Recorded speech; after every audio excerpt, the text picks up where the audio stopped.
come to church and the Bible's being there. You don't have it on your phone? A Bible on my phone? I've got an app on my phone. Well, come on, this is 21st century. No. I'm not tech savvy, not yet. Whenever I need help, I just go ask Jalen. Just do anything. Well, there were a couple of old geezers living in the backwoods of the Ozarks, Rufus and Clarence, and they lived on opposite sides of this river, and they really despised each other. And every morning they would go and stand on their respective sides, and Rufus would shout out to Clarence, "You better thank your lucky stars I can't swim, or I'd swim over there and whoop you." And then the reply would be, "You better thank your lucky stars I can't swim, or I'd swim over there and whoop you." And this went on for 25 years. And then one day the Corps of Engineers came along and built a bridge. But the insults kept going. And finally, Rufus's wife said to him, "Rufus, I can't take one more. Or take this no more. Every day for 25 years, you've been threatening to whoop Clarence. Now, they got that bridge there, so just go down there and have at it." So Rufus thought about it, and then he said, "All right, woman, I'm gonna go down there. I'm gonna whoop Clarence." They went out the door and went down to the river, went right along to the bridge, and then suddenly came running back into the house, screaming, and slammed the door, bolted it, grabbed his shotgun, and jumped under the bed. And his wife said, "I thought you was going to whoop Clarence." And he said, "I was." And she said, "Well, what in tarnation's wrong?" And he said, "Well, I walked halfway over there to that bridge, and then I saw a sign that said Clarence, 13 feet 6 inches. And he ain't never looked that big from this side of the river." Well, and those are misperceptions sometimes that cause us to hesitate. And if you think through life, you might have had a few times that you hesitated on an opportunity, something that caused you to pause because it was a whole lot bigger than you thought it really was. And that's what happened to Nehemiah. And Nehemiah is aware there's a problem in Jerusalem. His brother had come back with some bad news that Jerusalem's walls were down. And remember, they're in captivity. They're not there. Nehemiah is not there to be able to see what's going on. And so the temple is unprotected. It's in danger. And Nehemiah sees a need here. So he's asking God for help. And there's a role to fill here in rebuilding the walls around Jerusalem. And to do it, he's got to prepare. And his preparation could be compared to maybe an athlete who's getting ready to run a race. I ran track a little bit in school. So when you get down into that sprinter's position and you're told, take your mark, get set, go. And some of those commands can help us in a new year. And that's kind of a New Year's theme that we're looking at here, coming out of Nehemiah chapter 2. So when we look at Nehemiah chapter 2, beginning in verse 1, we'll see some ways here that can help us to prepare for 2021, which I hesitate to say it can't be any worse than 2020, but let's just hope it's not any worse than 2020. Nehemiah 2, let's look at verse 1, where it says, "And it came to pass in the month of Nisan, at the 20th year of King Artaxerxes, when wine was before him, that I took the wine and gave it to the king. Now I had never been in his presence before. Therefore the king said to me, 'Why is your face sad, since you are not sick? This is nothing but sorrow of heart.' So I became dreadfully afraid, and said to the king, 'May the king live forever. Why should my face not be sad, when the city that places the place of my father's tomb lies waste, and its great gates are burned with fire?' Then the king said to me, 'What do you request?' So I prayed to the God of heaven. And I said to the king, 'If it pleases the king, and if your servant has found favor in your sight, I ask that you send me to Judah, to the city of my father's tomb, that I may rebuild it.' And the king said to me," the queen also sitting beside him, "How long will your journey be? And when will you return?"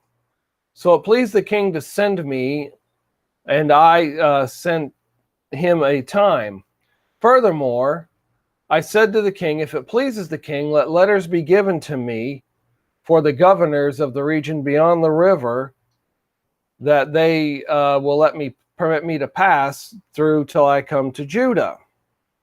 And a letter to Asaph, the keeper of the king's forest, that he must give me timber to make beams for the gates of the citadel, which pertain to the temple of the city wall, and for the house that I will occupy.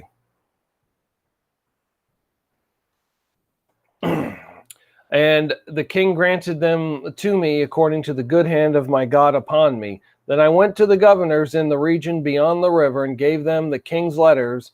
Now the king had sent captains of the army and horsemen with me.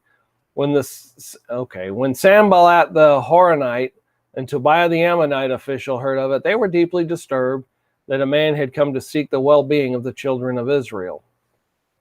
So as we're looking at 2021, a couple of things we can think of here is to, number one, be prepared by thinking ahead. Now, if you notice, it was obvious Nehemiah had done his homework. Now, notice in there it says that the king asked him what was wrong. He said, you're not sick.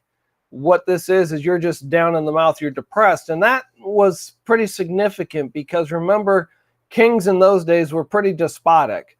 And if you were not sick or didn't have a reason to be unhappy, kings typically took that as reflecting poorly on their leadership.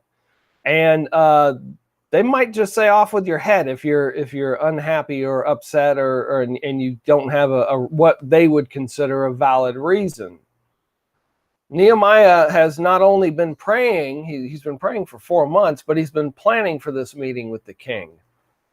Now, is it really important to be prepared? Sometimes we ask ourselves. I've known people who didn't like to prepare for anything. They just like to be wing everything, and life is just going to be lived 1 minute at a time. Be spontaneous, and that's good. There's nothing wrong with being spontaneous, but sometimes we have to be prepared for things because we never know what things are going to happen. For instance, retirement. We've got to all prepare for that. If we're going on a trip, we've got to prepare for that. Make sure there's gas in the car. Make sure that the car's in good repair. Things like that. Because we never know if things are going to happen like we really want them to or like we've planned them to. So we've got to be prepared. Proverbs chapter 19 says, many are the plans in a man's heart, but it is the Lord's purpose that prevails.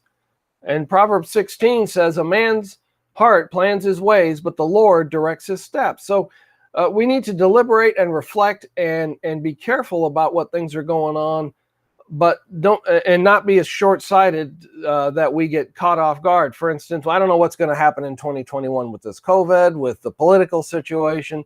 I have no idea, but there are reasonable precautions that everybody should take in case maybe we do, for instance, have another lockdown or shutdown. We need to just make sure we're prepared for those kinds of things. Many times our calculations and our planning don't have contingencies in them. And then we get into trouble if we don't carefully plan. So the results of our plans, remember, are going to be for God, and the best thing for all of us in our decision making is to just plan, be prepared, and use our heads and think, and not just go about things and not have anything to fall back on. This is where stewardship comes in. This is where God wants us to use our resources so that we can plan for the future. Jeremiah 29, we must also just remember, speaking of God, that he's in our plans because God also plans ahead. He told Jeremiah, I know the plans I have for you, declares the Lord, plans to prosper you and not to harm you. So God does plan. Remember, we talk about God's plan for this or God's plan for that. He does plan. We see that in Scripture. Proverbs chapter 14 tells us that the Bible says wise people do plan ahead. The wisdom of the prudent is to give thought to their ways. And that's a law of leadership, that failing to plan is planning to fail. I'm sure you've heard that before.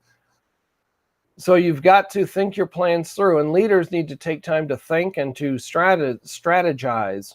One writer said that nothing is more profitable than serious thinking, and nothing is more demanding. So if you take time to think ahead, you can do a much better job at some of these other points we're going to talk about later.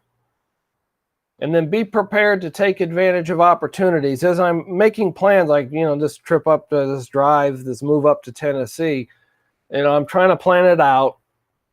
And there might be opportunities along the way to get help that I need, or to get something that'll make the trip easier. I need to take advantage of that. And Nehemiah here saw an opportune time that God opened up for him. You look at verses 1 and 2, that God opened up the opportunity for him to talk to the king. And Thomas Edison is supposed to have said that opportunity is missed by most people because it is dressed in overalls and looks like work. We've got to keep our eyes open for an opportunity. When the king asked him, hey, what's wrong? The door was open. He could talk to the king. And when the king, and remember, he's the cupbearer. He's the one that is sort of like a close advisor, a little bit of a bodyguard, because he would taste the king's food and he would prepare it and that kind of thing, make sure it was all safe. But he's also kind of an advisor to the king. And so always be prepared as much as we can. 1 Peter 3:15, speaking of preparation, says, in your heart, set apart Christ as the Lord. Always be prepared to give an answer to everyone who asks you the reason for the hope that you have, or the hope that is in you, and to do it with meekness and fear, or gentleness and respect. And remember, when people ask us why we're Christians, we should be able to give an answer. And that's the way it is here with Nehemiah. Obviously, he's not being asked, why are you a Christian? He's being asked, what's wrong? What do you want? What can I do to help you? And that's a very rare circumstance in those days. But looking at 1 Peter and trying to make some application of this idea of preparation, if you think of it in terms of a race, taking your mark and getting set and going, on your mark is you always being ready to give a defense for your faith, which is telling others about Jesus. And then we want to get set, where we set apart Christ as Lord, and we're prepared to obey. We're prepared to do whatever it is that Christ wants us to do, and then go. That's where we give an answer for our faith. Okay, now you're going to see all three of these elements right here with Nehemiah. Let's see all three of these elements. First of all, he's on his mark. Nehemiah, like a runner getting on his mark to race, he knows God's promises. He knows God has promised to bring his people back to Israel. He had the right motives behind his prayers. Nehemiah made a request that was in line with the will of God. James addresses this issue, chapter 4, when he talks about our motives. You ask, but you don't receive because you're asking with wrong motives, he says. So you may spend it on your pleasures. I want that new car so I can just impress my friends and the neighbors and just have the newest car on the block. There's nothing wrong with wanting a new car, but the motivation there is wrong. So often our prayers are just short-term attempts sometimes to just get something for our benefit. But look what Nehemiah is doing. He's looking the long term. He wants God to help him to get this wall built, because the wall is the city's security. And it's a disgrace in those days for a city to have their walls down. So Nehemiah takes his mark. Now he's set because he's prepared for this opportunity. He's been 4 months praying and thinking about this. If you back up into and look at the whole context of it. And it came to Nehemiah, who was committed to doing God's will, that he was able to make this presentation to the king and tell him what's going on, and tell him what his life is, and why he needs this crew and these materials to go back to Jerusalem. And now he knows the time has come. He knows that God has orchestrated the events in such a way that Nehemiah couldn't miss it. A blind man could have seen this in a matter of seconds. That here's the king doing something he wouldn't normally do and saying, hey, what's wrong? What can I do for you? How can I help you in this situation? So now he's going to present to the king. This is where take your mark, get set, go. Now he's coming forward to the king at the king's request. Actually, it's more like an order to tell him what's on his mind. He was afraid, which is natural, especially in this circumstance, especially with the uncertainty of what the king could do. But to plan for success and to think ahead as much as possible, we have to be prepared to take advantage of these opportunities. Notice he didn't have a lot of warning. He's got a matter of seconds here to figure out what he's going to say to the king. So it tells us we got to act in spite of our fears. Look at verse 2. Therefore the king said to me, why is your face sad, since you are not sick? This is nothing but sorrow of heart. So I became dreadfully afraid. Nehemiah knows he's risking his life here, because it was not allowed to be sad in the monarch's presence, and could be punishable by death, like I said earlier in the lesson. So you could not be sad, could not be complain about anything, because monarchs in those days just did not like to hear complaints about their leadership. And if you're going to complain that the food is bad, or that this is wrong or that's wrong, they take it personal. And sometimes we might have grown up with that sort of law. For instance, if you didn't like dinner, you might just go without. That never happened to me, but I have read some of the old timers who said growing up in the Depression, for instance, if they complained about the food, a lot of times, they didn't like the chicken that mom prepared or the whatevers, they would be sent to their room, and you just might not get any. But too often, we just complain a lot instead of actually stopping to count our blessings and be thankful for them. There's a story told of a father who was leading his family in prayer at breakfast. And he led the usual prayer, thank God for what he had provided, thank God for the day, and then said amen. And then as soon as he finished the prayer, he started grumbling about how hard times were, started grumbling about the coffee wasn't as good as it usually was, the eggs were too runny. And finally his little girl said, Daddy, do you think God heard what you said when you prayed? And he said, well, yes, of course. And then she said, well, do you think he heard what you said about the breakfast and everything? And he said, well, yeah. And then she thought about it and she said, well, Daddy, which one of those did God believe? Well, see, instead of being complaining and showing sadness all the time, always need to stop and think about what we do have that's good, and be thankful for those things. And Nehemiah did not dwell on the bad situation he was in. He stepped up and did the right thing because he believed in the promises of God. Chapter 2, verse 2, Nehemiah's faith, you can see, is greater than his fear, because he believed those promises. And he's now going up to what would at that time be the most powerful man on earth and making his request and laying out what he needs to go and do this job, which takes courage. And to move forward into a new year, we've got to have that kind of courage and follow this example. We never know what the future is going to bring. And courage, remember, is feeling the fear, but going anyway. It's not that you're completely fearless and that sort of thing. There's a lot of situations we just have to step up and do them, but we're going to feel the fear. And it was on Nehemiah's heart to fulfill God's agenda. And notice, too, this is not going to be easy. Following God and doing what God wants, there's nowhere in the Bible that says it's going to be 100% easy. He's got hundreds of miles he has to trek to get back to Jerusalem. He's got to gather the materials. He needs the laborers. This is a major undertaking that he is doing. And so it is not going to be easy. He's going to get it done, but there are going to be challenges along the way. It's been said that dreamers dream about things being different, but people with vision make a difference. And he's definitely got some vision here. He's trying to plan for success. He's being prepared. You notice he's taking advantage of these opportunities. He's going to get his supplies, which means we have to be move ahead, be successful, be prepared to talk details, be prepared to communicate in details. Look at verses 4 through 6. Here's an opportunity that this would be like the president calling us or the governor calling and saying, hey, what can I do for you? Name it, whatever you want. And let's see, I don't know. Let me think about that. Can I call you back tomorrow? I don't know. Let's see, would you repeat the question? That's not the kind of answer we want to give.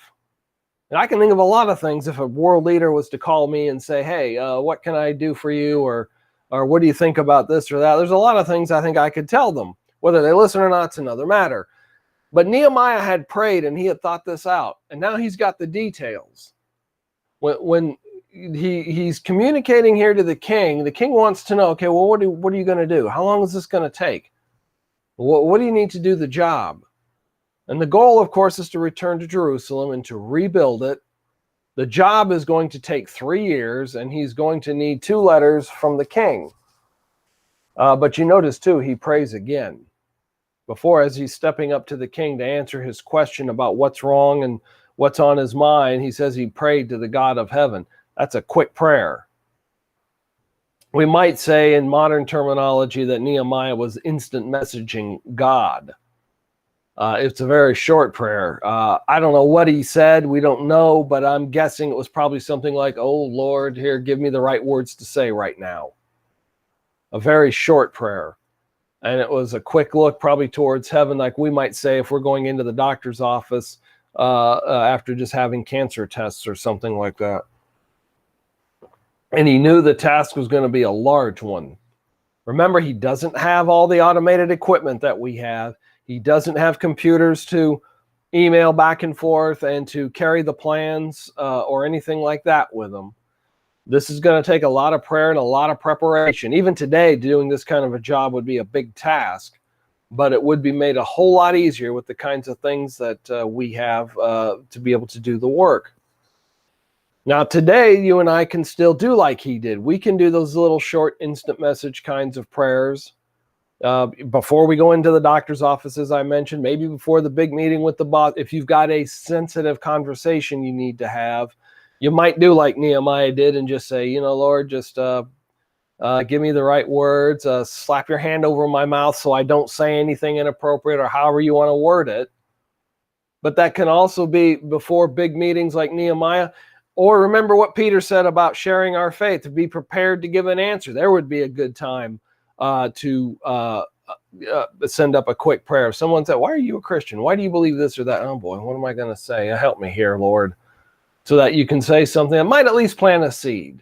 May not win the soul right there, but you would definitely want to plant a seed. This also goes along with 1 Thessalonians chapter 5, where Paul told the Thessalonians to have a prayerful attitude. Pray without ceasing, he said. Have a prayerful attitude all the time. Doesn't mean we have to spend all of our time in formal prayer with our eyes closed or anything like that, but have a prayerful attitude. That we make prayer the first thing we do when we got a problem. Build that on acknowledging a dependence on God and trying to obey God and doing what God wants us to do. And remember that prayer is not just done by church leaders only. In the church building, you don't have to have an elder deacon or someone like that to lead a prayer. Anybody can do it at any time. And then look at verses 7 through 10. Nehemiah asked for a big, huge favor from the king, knowing he would face opposition from his enemies. He's requesting letters of permission from the king that will allow him to get through the various provinces across the Euphrates and then on down into Jerusalem. He's also asking the king to write a letter to the man in charge of the king's forest because he's going to need timber to get this job done. And he's going to need written authority from the king. This is where we see there's nothing wrong with planning. I've known people who didn't like to plan because, well, that's just showing a lack of faith if I plan. No, it's not. It's showing good stewardship. It's showing that you're thinking. It's showing that you're preparing. And look at verses 7 through 10. Nehemiah gave the king, God gave Nehemiah the ability to handle this criticism and these accusations that are going to come against him. He knew his enemies, like this Sanballat character, would try and stop him. So he got Artaxerxes to grant all the permissions and authorizations that he needed, so that basically, if it's coming from the king, it can't be questioned. And people who are willing to watch need a church to move forward, it can be like Nehemiah. We're going to get wounded. We're going to get what they sometimes in war call friendly fire, because sometimes there will be people who don't want a church to grow, don't want a church to do much of anything. But that's where we have to ask the Lord for help and be faithful, especially in these times. I don't know of too many churches that are really growing or doing a whole lot. Some of them are starting to do more, but it's going to be a while before we can get back on track. But Nehemiah here learned that he has to equip people to fight the good fight. And we've got to continue that on and press on fighting that good fight, because we remember we cannot expect to wear a crown unless we've engaged the enemy. And Nehemiah is going to engage the enemy. We've got all kinds of enemies out there. And this is a spiritual warfare, not a physical one, but we are in a spiritual warfare. And unfortunately, I don't think Christians really realize that we are in that kind of a warfare, but it's there. So just think what a tragedy it would have been if Nehemiah had not been prepared for this opportunity to talk to the king. If he hadn't been thinking about it, he hadn't been doing his homework, hadn't been figuring out what he needed, what would have happened? I think God still would have gotten Jerusalem taken care of and gotten the walls rebuilt, but it wouldn't have happened with Nehemiah being involved if he wasn't prepared. Now, I don't know if Nehemiah knew all the ramifications or possible ramifications, but none of us really know what God's up to. And sometimes it can be hard to make a decision because I don't know as I'm choosing option A, B, or C, or to put it in, what was that game show? Let's Make a Deal. Do you want door number one, or do you want this $50 bill that Monty Hall is holding in his hand? I don't know what's behind door number one until I actually pick it. Well, I don't know when I have these options sitting before me, which one to take until I actually step out and do it. But even if it is God's will, I might still end up having hard times like the disciples did when they followed Jesus in the boat. They still ran right smack into a storm, even though they were doing exactly what Jesus said. So wrap it up and tie a nice little bow around it. Nehemiah knew this project was going to cost him 3 years of his life at least. Challenges are going to come up. He's not going into this blindly, as we should not move forward into the new year blindly. We all know there's issues going on in our nation and in the world. We've got to keep an eye on those things, prepare as best we can for whatever the next coming weeks or months brings. Spend a lot of time in prayer like Nehemiah did, count the cost, and then be committed to doing God's will, no matter what it costs. Going ahead and moving and doing God's will, no matter what unexpected things might come up our way. So that's my lesson for this morning. And I don't know if you want to do communion here with the group, or what do you, if you guys want to.